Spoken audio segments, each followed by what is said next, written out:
Hello everyone, and welcome back. Now, in case you're wondering, we have a new book, which you can probably tell by the title, but first I'd like to introduce you to my therapy friends. They're still with me. Now, admittedly, like the other two books, I haven't actually read this yet, so I'm hoping it doesn't get all weird and problematic halfway through, but we'll see. We'll worry about that when it happens. Or is, however, quite small print, look at that. Not big. So this one will last a while. A good while. So I think it's best we begin, don't you? The title, I'm Okay, You're Okay, by Thomas A. Harris, MD. There's the front, and there is the back. I'll read it. This practical guide to transactional analysis is a unique approach to your problems. Hundreds of thousands of people have found this phenomenal breakthrough in psychotherapy a turning point in their lives. In sensible, non-technical language, Thomas Harris explains how to gain control of yourself, your relationships, and your future, no matter what has happened in the past. Which, that seems nice, doesn't it? Shall we start? Okay, there's a bit about the author at the beginning here, so let's get to know our author, shall we? Born in Texas, an American. A Texan nonetheless.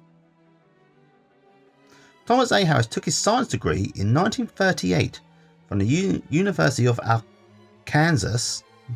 What is it? Actually, no. It's spelled Arkansas, but I think it's pronounced Arkansas. I think. I know there's Americans. There is at least one American watching this, so I will probably need your input for this, please. That would be great.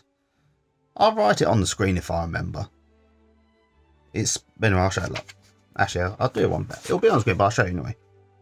Look. You see?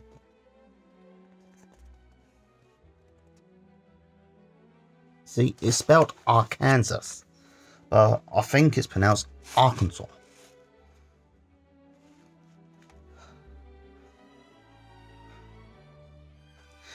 Let's get back to the book, shall we, before I get lost in another tangent.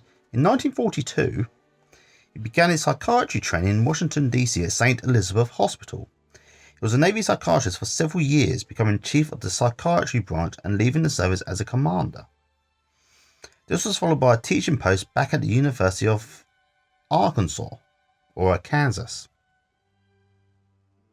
and then a period as a senior mental health bureaucrat. He died in Sacramento, California in 1995. Wow. Interesting life.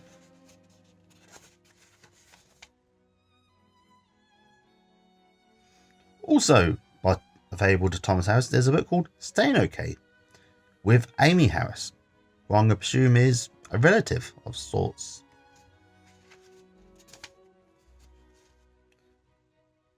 Yes, there is. That explains it. Amy. There is a little tribute here to Amy. I'll read it. To Amy, my collaborator, my philosopher, my tranquilizer, my joy, my wife. Ah, sweet. Okay, not going to go through the index. Author's note. It is important that this book be read from front to back, as opposed from back to front. Were later chapters read before the first chapter, which define the method and vocabulary of transactional analysis, the reader not only would miss the full significance of the later chapters, but would assuredly make erroneous conclusions. Okay. Chapters 2 and 3 are particularly essential to the understanding of all that follows. For readers who have an irresistible back-to-front reading urge, I wish to emphasize that 5 words which appear throughout the book have specific meanings. Sorry, let's read that again. I wish to emphasize that 5 words which appear throughout the book have specific meanings different from the usual meanings. They are parent, adult, childhood. No, sorry, just child, not childhood. That's me getting ahead of myself. Okay, and games. So we're going to do this from the beginning. Alright? Preface. In recent years, there have been many reports of a growing impatience with psychiatry. with its seeming foreverness, its high cost, its debatable results, and its vague, esoteric terms. To many people, it is like a blind man in a dark room looking for a black cat which isn't there. The magazines and mental health associations say psychiatric treatment is a good thing, but what is it, or what it accomplishes, has not been made clear. Although hundreds of thousands of words about psychiatry are consumed by the public yearly, there has been little convincing data to help a person in need of treatment overcome the cartoon image of psychiatrists and their mystical couches. Just realised that. Couches, as in sofas. Or couches if you're American, so I wouldn't need to translate that for you. Back to it, shall we? Impatience has been expressed with increasing concern not only by patients and the general public but by psychiatrists as well. I'm one of these psychiatrists.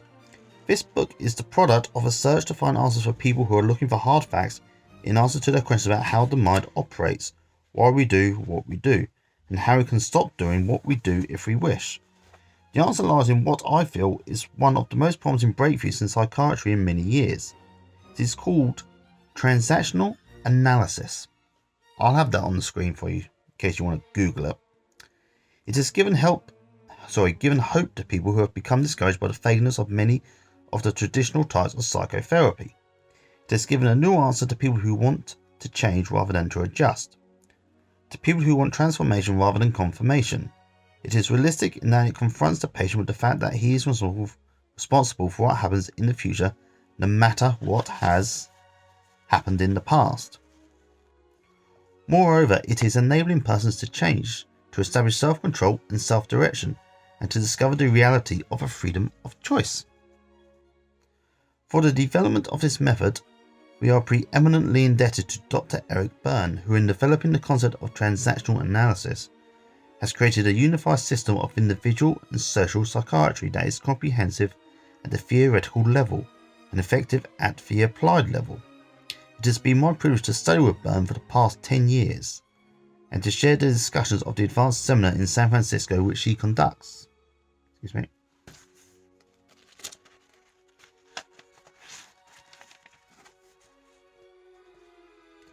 I first became acquainted with Berne's new method of treatment through a paper that he presented at the Western Regional Meeting of the American Group Psychotherapy Association in Los Angeles in November 1957. It was entitled Transactional Analysis, a new and effective method of group therapy. I was convinced that this was not just another paper, but indeed a blueprint of the mind which no one had constructed before, along with a precision vocabulary which anybody could understand, to identify the parts of the blueprint. This vocabulary has made it possible for two people to talk about behaviour and know what is meant. One difficulty with many psychoanalytic words is that they do not have the same meanings for everybody. The word ego, for instance, means many things to many people. Freud had an elaborate definition, as has nearly every psychoanalyst since his time, but these long, complicated constructions are not particularly helpful to a patient who is trying to understand why he can never hold a job, particularly if one of his problems is that he cannot read well enough to follow instructions. There is not even agreement by theoreticians as to what ego means. Vague meanings and complicated theories have inhibited more than helped the treatment process. Herman Melville observes that a man of true science uses but few hard words, and those only when none other will answer his purpose. Whereas the smatterer in science thinks that by marrying hard words he understands hard things. The vocabulary of transactional analysis is a precision tool of treatment because, in a language anyone can understand, it identifies things that really are, the reality of experiences that really happened in the lives of people who really existed. I hope you're keeping up with this, people, because I think this is the entirety of the book. Also, the method which is particularly suited to the treatment of people in groups points to an answer to the great disparity between the need for treatment and the trained people available to do the work. During the past 25 years, beginning with particular intensity in the years immediately following World War II, the popularity of psychiatry was seen to have created expectancies far beyond a capacity to fulfill them. Well, yeah, that makes sense. I mean, people in World War II would have seen things. a lot of horrible things. So psychiatry would be needed for them. Where was I? There we go. Continual outpourings of psychological literature, whether printed in psychiatric journals or for Reader's Digest, have increased this expectancy yearly. But the chasm between this and cure seems to have widened. The question has always been how to get Freud off the couch and to the masses. I know Freud. I've read a little bit of Freud. He seems okay, but he seems a bit obsessed with the old downstairs, if you know what I mean, from what I've read. I always used to like Carl Gustav Jung. He was good.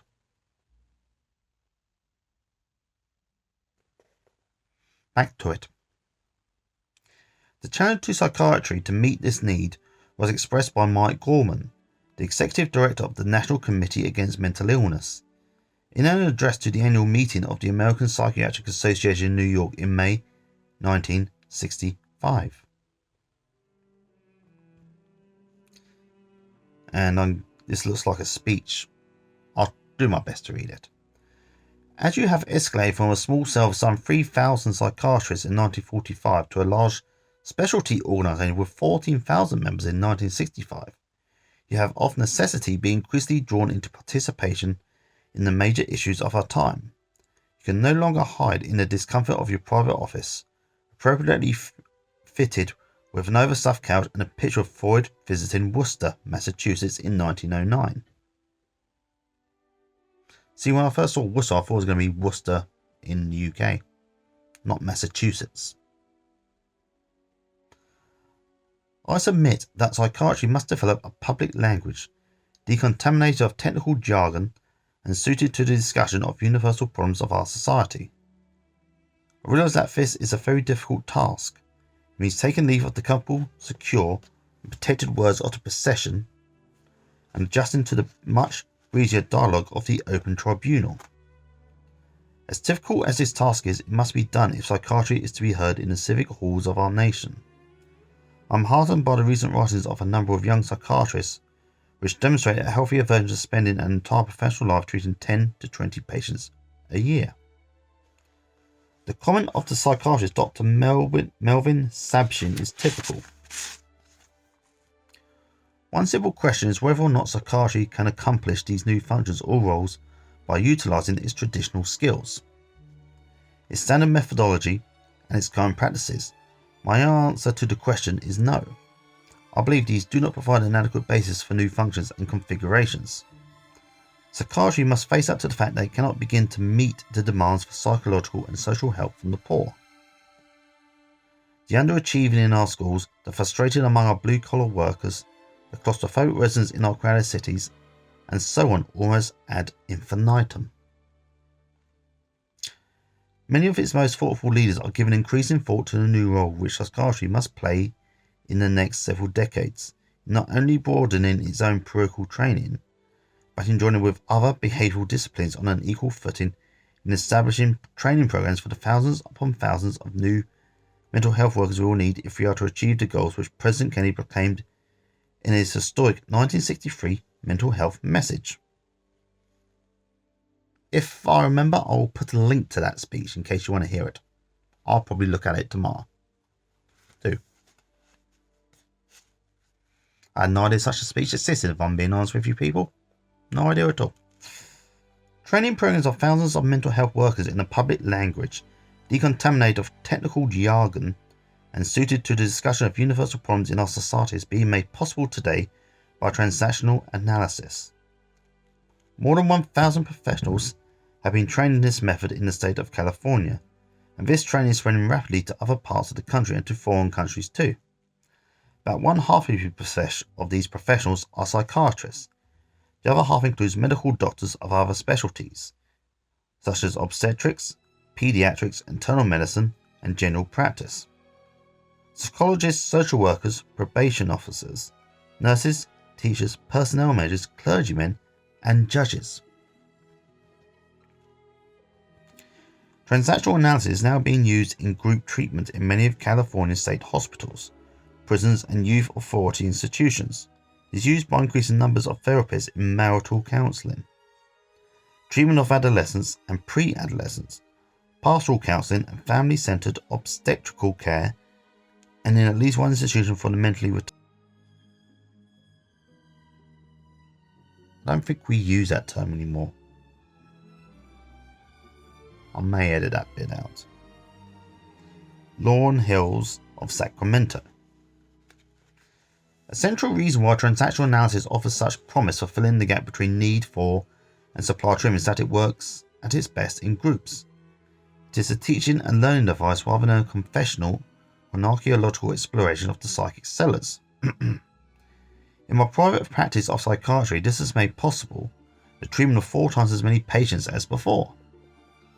During the past 25 years of my work as a psychiatrist, in the treatment of patients and the administration of large institutional programs, nothing has excited me so much as to what is happening today in my practice. One of the most significant contributions of transactional analysis is that it has given patients a tool they can use. The purpose of this book is to define this tool. Anybody can use it. People do not have to be sick to benefit from it.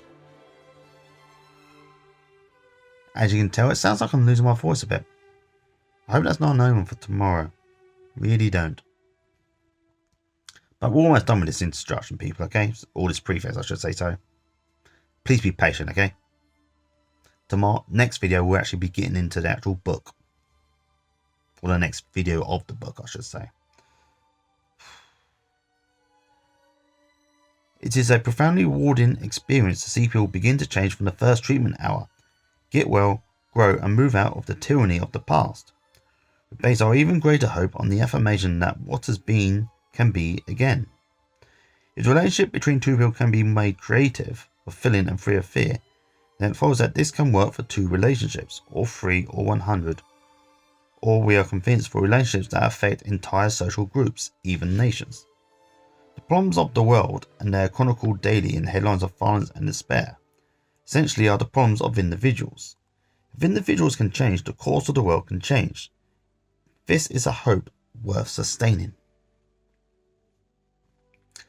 Now I wish to thank another appeal for their support of and contribution to the effort involved in writing this book. Mostly I owe the reality of this book to my wife Amy, whose writing skill and phenomenal thought processes have put into this final form the content of my lectures, research, past writings, observations and formulations, many of which we worked out together. Evidences of her philosophical, theological and literary researches are sprinkled throughout the book, and the chapter on moral values is her original contribution.